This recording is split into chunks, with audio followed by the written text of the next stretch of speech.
Okay, so what we're going to do today, going to explain you how you can get started with Raspberry Pi as a beginner. Raspberry Pi PICO, by the way, not Raspberry Pi 4.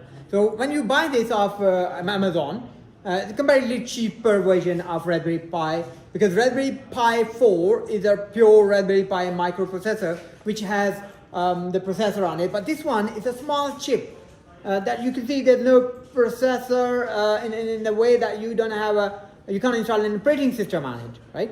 And you just can plug and play and run program just like a microcontroller. So that's a cheap microcontroller developed by Raspberry Pi called Raspberry Pi PICO, and you can program it using the Python as well as C. So what we're going to do is we're going to use the Python to program this one. And when you open the box, you get this this cable and also this wrapper, and you open it carefully so that you can put it back in there because it's very delicate and sensitive. So, and then you're gonna get this small cable with it. So what you do is you plug the cable here very carefully, like this, and then you put this one into the system. I got a system here, so I'm gonna put it here into the system, and this is what you do. Once you're done with that, the next step is that you're going to install something called Tony IDE. So I'm going to show you that one as well, and that is Tony. You can go online, as you can see here on the screen, and I'll go here, tony.org, and here when you go there, what you need to select is you need to select the Windows. So you click on this one, okay? Because I'm on Windows, you can follow the Mac as well if you're on a Mac, because there are Mac variants as well there, and Linux. So when you see here, it's being downloaded. Once it's downloaded, you double click this one, okay? You double click this one, and it'll ask you to install it. So obviously it's a simple wizard that you follow, and step by step install it. Yes, I accept it. And next thing I want to do is I want to create a fine by me, and yes, okay. And before you know it, it's done. It's installed, right? So it's a very quick exercise for you to sort of like go through and do the installation process. So I'll wait while it's being installed, and I'll do something else while it's being installed, because there's always something else to do. Okay, it's done. It's quick, right? So here we go. Next thing is that when you click on Windows here, you can see Tony on top of here, like this. So it's going to load. It's going to take a while first time. Because I already had Tony on my system, so I have written small programs, so that's why you see there. Otherwise, you will not see this one. So I'm going to pretend that's not there, right? So let's make it what you will get. You will not even see this one. So I'm going to show you what exactly you're going to see when you load this. You'll see this one. Nothing. Blank. The first thing you want to do is, you want to go, click on the view files, like this, so that you can see your computer files there. These are your computer files, right? And then you want to also do is go on to configuration here, right, configuration. So you click on the configuration, and here you select, because my selection is already, because I was working on this system on the PICO, so you need to select here MicroPython, Raspberry Pi PICO, and then you want to install and update, because that's another important step for you, so that when you plug this thing in, right, this thing in, your system can pick up your Raspberry Pi, and that's why you need to install this or update MicroPython plugin here. So you wanna sort of like all right, okay, because it's already installed. That's why I'm not getting anything, because this plugin is already installed. But in your case, you will have a selection here, and from there you can select from the MicroPython variant. You can select Raspberry Pi PICO W. Okay, there's a W version, Raspberry Pi PICO W. You select on this one, Raspberry Pi PICO W, and here you will get by default value or something. And by the way, you need to do that. You will get that if you sort of like plug that thing in, right? Here. Yeah, you need to select that. When you select that, right, then you update it. If it's not installed already, you select whatever is there, and then here you select on the variant, you select the Raspberry Pi PICO W.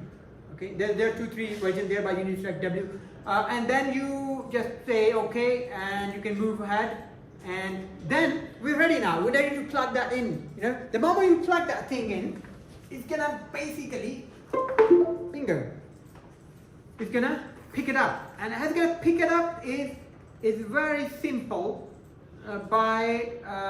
because we have it already configured here, right? We got it configured, so it's gonna pick it up. So now next thing we're gonna do is we're going to restart our PICO. Right. Restart one.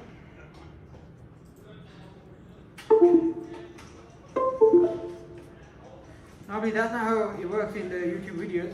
It's quite smooth, but sometimes you get in troubleshooting a little bit. That's part of the learning. So I'm gonna restart this one. Right, I'm gonna stop this. Stop this here. There you go. Sorry, you're gonna stop this because it's running. I didn't realize. So here you will see this Raspberry Pi PICO, right? Now, next thing you want to do is you want to write a small program, and once you have done all those steps that I showed you, you will see the Raspberry Pi PICO here, this one, right? And I think I rather make use of this thing because it's quite smart, isn't it? So this thing you will see once you have configured what? You have configured this one, right? And here, this one, and you need to select this one. Okay, and the rest you leave it as is. You install as well for the first time, right? And these are the things that you need to do. So I'm gonna remove that just to give you a little help there. And once you have all this, you plug that in, you will see this, right? And then we're gonna write our first program to basically there's a small light on Raspberry Pi. Can I borrow your Raspberry Pi? Yeah, here. This is okay. Here is a small light on Raspberry Pi. When you plug it in, you will see it as a dead. You will not be blinking, right? But you want to make it blink through the code. So this is what I'm going to do. We're going to write a small code, and when you do a new file, you will see it here like this. And there are two things that you will see. I want to we don't need to see the plotter at the moment. Yeah? You will have this here. You can directly write any command for your Raspberry Pi, like this. But we will not do that. We don't want to use this portion. We want to directly write our program there. So first thing we want to do is we want to from machine, we want to import because we're going to work with the pin. We want to import pin, okay? Because the LED, there are a lot of pins on this one. So your light that we're going to access is on pin 25. So we want to use that function. We want to first first want to import pin from the machine class. And another thing we want to do is we want to create a LED variable like this, and we want to say LED is equal to we want to say pin dot. Sorry, this thing is a bit clumsy.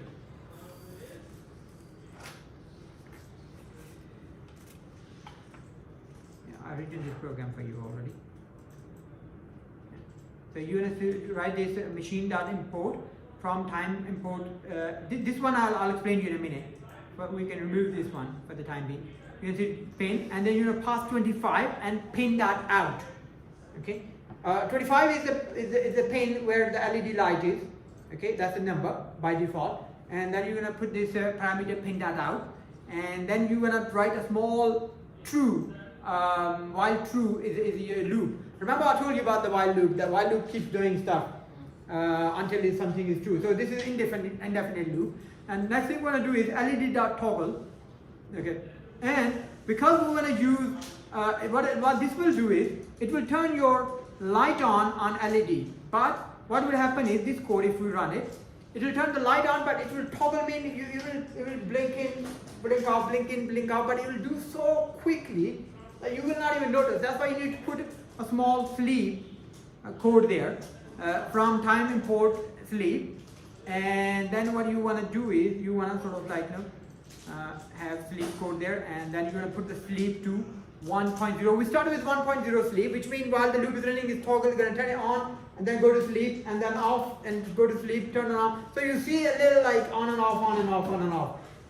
So if we run, and how do we run this? We just save this one, okay, same code. And in your one, it will come here. When you do it for the first time, it will come here like this, right? Like this. This code will come here like this. And then you just save it. You press the save button, and it'll ask you this. It comes to here. So you get two choices here, right? Either you save it here, okay, on Raspberry Pi, it will be saved here and appear here. Or if you set this computer, then it will be saved on your computer. And later on you can transfer it to Raspberry Pi. But better to do directly, because when your Raspberry Pi is plugged in, you see this option. So you better select this option, you know, saving it to the Raspberry Pi PICO. Right? So we're going to click on this one. We're going to save it, and here you can name it anything. For example, I'm going to name it Madessa.py. Okay. Although it's blink, so I should call it blink dot. Light blink dot pi. Okay.